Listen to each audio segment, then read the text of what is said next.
Scenes कुछ ऐसे हैं कि हम यहाँ पे आए थे कश्मीर पे। कभी लंबे सफ़र का सोचा है जिसमें हंसी हो, मजाक हो, मज़ा हो, खूबसूरती और ख़तरा भी। कहते हैं जिस सफ़र में ख़तरा ना हो वो सफ़र मज़ेदार नहीं होता। तो उस खतरे को देखने मैं और मेरी फैमिली एक बार फिर निकल पड़े थे नॉर्दर्न पाकिस्तान की तरफ। सफ़र लंबा और मंजिल दूर थी, तो धीरे धीरे चलना था, चलते ही जाना था।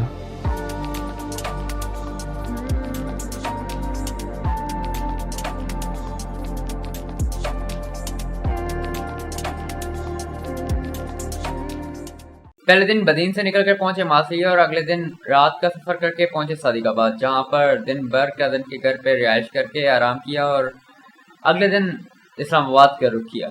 अभी तक सफर सिर्फ लंबा और खूबसूरत था, मगर खतरे का मजा अभी बाकी था। फर्स्ट नाइट इस्लामाबाद में स्टे करने के बाद निकले मुजफ्फराबाद की तरफ। मुजफ्फराबाद यानी कि कश्मीर का कैपिटल सिटी। मगर रास्ते में आया कोहला बेर्च, जहाँ पे दरिया झेलम के किनारे चारपाइयों पे बैठ के चाय के मज़े भी लिए तो ठंडे बहते पानी के भी, और आज़ाद जम्मू कश्मीर में दाखिल होकर अपने सफ़र को कंटिन्यू रखा। चल करते हैं सवारी इन विंटेज फरारी, होते हैं थोड़ा दानिशाने रे, रोडों की चार दीवारी मेरी शाही सवारी, लगती है ये हाय फाय रे। और रेस्ट करते करते 1 घंटे के बाद पहुंचे मुजफ्फराबाद, जहां से चल पड़े पीर चिनासी की तरफ, उन पहाड़ी रास्तों पे जहां चारों तरफ हरियाली और खूबसूरती के हैरत अंगेज नज़ारे थे और बेहद खतरा था। मगर खतरा ना हो तो मज़ा किस बात का। मुश्किल से जब पहुंचे उस 9500 फुट की ऊंचाई पे और बादलों को खुद से नीचे देखा और सर्द मौसम का लुत्फ़ उठाया, और साथ ही साथ सैयद हुसैन शाह बुखारी और पीर चिनासी की मज़ार पे ज़ियारत की। पहले दिन की पहली डेस्टिनेशन और मुश्किल और लंबी ड्राइव के बाद बेशक कश्मीर की खूबसूरती का सफ़र शुरू हो चुका था। एक रात की स्टे के बाद और सुबह सूरज की गर्म किरणों को खुद पे महसूस करने के बाद नाश्ता किया और पहाड़ों से बहते ठंडे पानी के चश्मों से फ्रेश होकर निकले केरन की तरफ, जहाँ से रास्ता मज़ीद मुश्किल और मज़ेदार होना शुरू हुआ। इस सफर का असली मजा बिना फैमिली के नहीं है। हम 3 भाई, भाभी, संबरा और अबू एक दूसरे को हंसाते, चिढ़ाते और नए नए किस्से सुनाते आगे बढ़ते ही जा रहे थे। और केरन की तरफ जाते वक्त रास्ते में नीलम झेलम हाइड्रो पावर प्लांट से गुजरे, जिसके बाद शुरुआत हुई वादी नीलम की। जहाँ एक तरफ वादी नीलम के खूबसूरत हरियाली से बड़े पहाड़ भी मौजूद थे, तो दूसरी तरफ दरियाए नीलम की हैरत अंगेज मौजें भी, जिनकी आवाज़ सुन के और मौजें देख के दिल की धड़कन रुक भी सकती थी। और दोनों खूबसूरत खतरों के बीच कई टूरिस्ट की तरह हमारी गाड़ी भी मंजिल की तरफ चली जा रही थी। साथ ही साथ दरियाए नीलम के उस पार था मकबूजा कश्मीर, मतलब इंडिया, जहाँ हमारी तरफ मुसलमान भी थे तो मस्जिदें भी। बस इस तरफ हरा झंडा लहरा रहा था तो उस तरफ तिरंगा, और बीच में बस इस दरिया का बॉर्डर, और साथ में इसी दरिया नीलम को उस तरफ किशन गंगा बुलाया जा रहा था। केरन से पहले रास्ता ब्लॉक होने की वजह से पास ही एक अननोन लोकेशन पे बहते चश्मे के ठंडे पानी में कुछ वक्त गुजारा और दिन की लंबी ड्राइव की थकान को मिटाया, और साथ ही साथ महसूस होने वाली हल्की गर्मी को खुद से दूर किया, और कश्मीर की इन वादियों में जैसे पूरी ज़िंदगी का मज़ा लिया।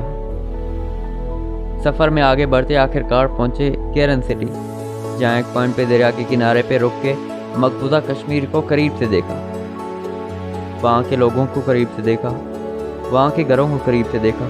दरिया के एक तरफ हम और दूसरी तरफ वो, सब कुछ एक जैसा था। इंसान, घर, मज़हब, कल्चर, अगर कुछ मुख्तलिफ था भी तो सोच, या शायद वो भी एक ही थी।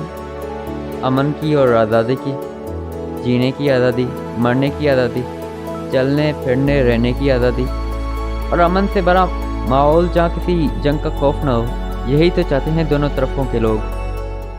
नाइट स्टे भी केरन में ही किया, एक पेइंग गेस्ट के तौर पे।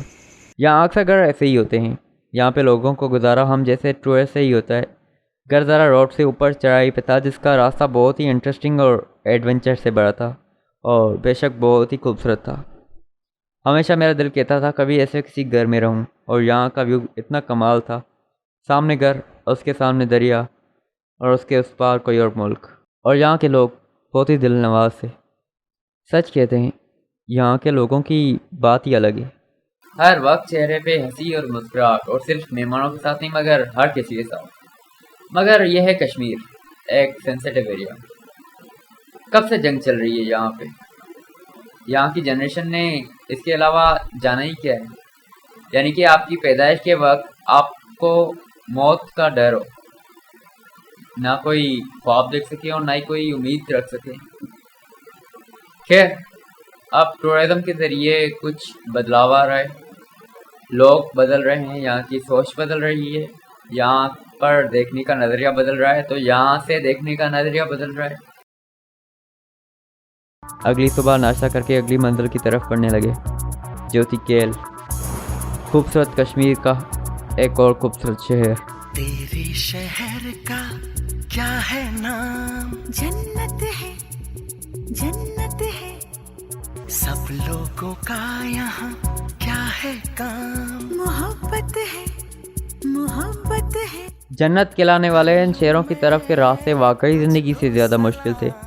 जहाँ इन पहाड़ों से गिरते पत्थरों और दूसरी तरफ दरिया की मौजों को नज़ारा देख के ज़हन में खौफ बैठ गया था। इन रास्तों पे अगर कोई कहानी लिखें तो पूरा किताब लिखा जा सकता है, इतने खौफदार और मज़ेदार थे। जहाँ पे मेरे भाई सामल ने ड्राइविंग करके हमें अपनी मंजिलों पे बिना किसी रुकावट के पहुँचाया। केरल की तरफ जाते वक्त रास्ते में एक जगह लैंडस्लाइडिंग की वजह से रास्ता ब्लॉक मिला, जिस वजह से कुछ देर इंतज़ार करना पड़ा। वहाँ के लोगों को एक साथ मेहनत करता देख के अलग ही एहसास हुआ, और साथ में चप्पे चप्पे क्रेन मशीन्स को देखा जो रास्तों को साफ़ की जा रही थी, जैसे हम जैसे कई टूरिस्ट को मुश्किलात ना हो। कहीं पे लोगों का सब्र भी देखा तो कहीं बेसब्री भी, और हर चीज़ देखते देखते, खूबसूरती देखते, मासूमियत देखते पहुँचे अपनी मंजिल केल। तब तक शाम हो चुकी थी, तो होटल का रूम बुक करवा के बस आराम किया और सुबह का इंतज़ार किया। तब तक कुछ यादें रास्ते की ताज़ा करते हैं। बीच में एक शेर आया था शारदा, जिसको दूर से देखा, बहुत ही खूबसूरत था, मगर अंदर घूमने का मौका नहीं मिला। असल में भूख लगी थी रास्ते में, तो वहीं पे रुके और लंच किया, और वहीं एक रेस्टोरेंट पे देखते देखते एक खूबसूरत नज़ारा देखा। यहाँ पर मोबाइल का नेटवर्क काम नहीं करता, तो यह एक पुरअमन बात मिली, यानी कि नज़ारों को एंजॉय करते वक्त कोई आपको डिस्टर्ब नहीं कर सकता। कश्मीर की सबसे खूबसूरत बात यही लगी कि हर तरफ खूबसूरत नज़ारे थे, जिनसे माइंड फ्रेश हो जाता है, जिससे नए ख्याल सोचने में आसानी होती है, नई बातें करने में मज़ा आता है, सांस लेने में मज़ा आता है, जीने में मज़ा आता है। केल वाली रिहाइश में भी वही बात है, हसीन होटल, पूरा काम लड़की का, लकड़ी का, यहाँ के हर घर की तरह, बेहद खूबसूरत, आला लोकेशन, इतना आला के सुबह रंगकेल जाने के लिए रास्ता भी करीब था, और बस रात को सोए और सुबह नाश्ता करके चल पड़े रंगकेल की तरफ। खैर, आज का दिन हाइकिंग का था।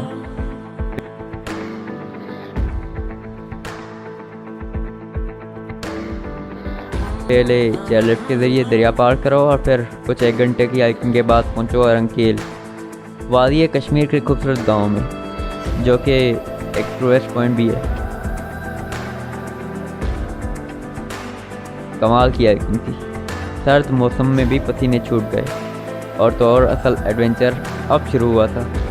अब पता लगा था कि कश्मीर क्या है, अब पता लगा था कि इसे जन्नत क्यों कहते हैं। बेशक जन्नत तक पहुंचने के लिए कई मुश्किलातों को मुंह देना पड़ेगा। कहते हैं ना, खतरा ना हो तो मज़ा किस बात का। हालत सबकी टाइट थी, मगर रंगकेल पहुंच के एक अलग ही अचीवमेंट हासिल हुई।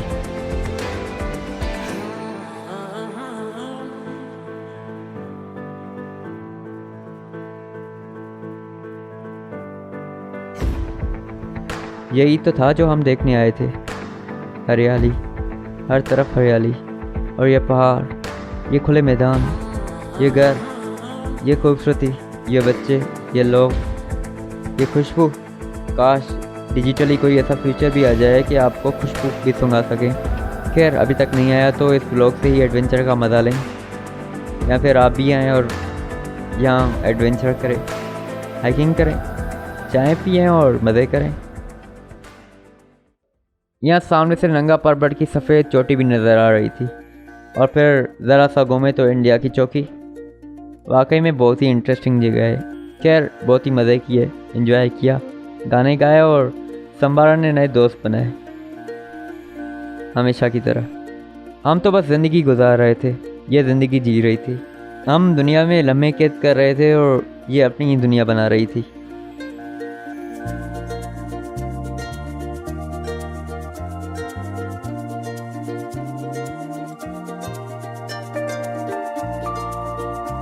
भाई सलीम मेरे बड़े भाई ने भी काफ़ी अरसे बाद हमारे साथ किसी टूर को ज्वाइन किया और पूरे टूर में रौनक बने रहे।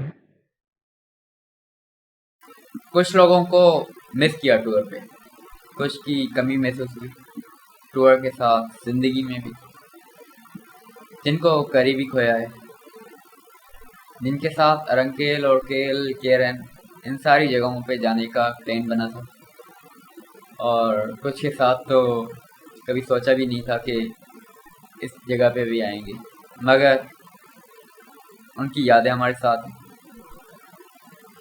खैर यहाँ से वापसी की और अपने घर की तरफ नहीं मगर एक दूसरी जगह की तरफ, जहाँ की वीडियो इंशाल्लाह जल्दी आप लोग देखोगे, इंशाल्लाह ज़रूर पसंद भी करोगे जिस तरह आपको ये वीडियो पसंद आई होगी, और इंशाल्लाह आप सब सलामत रहोगे।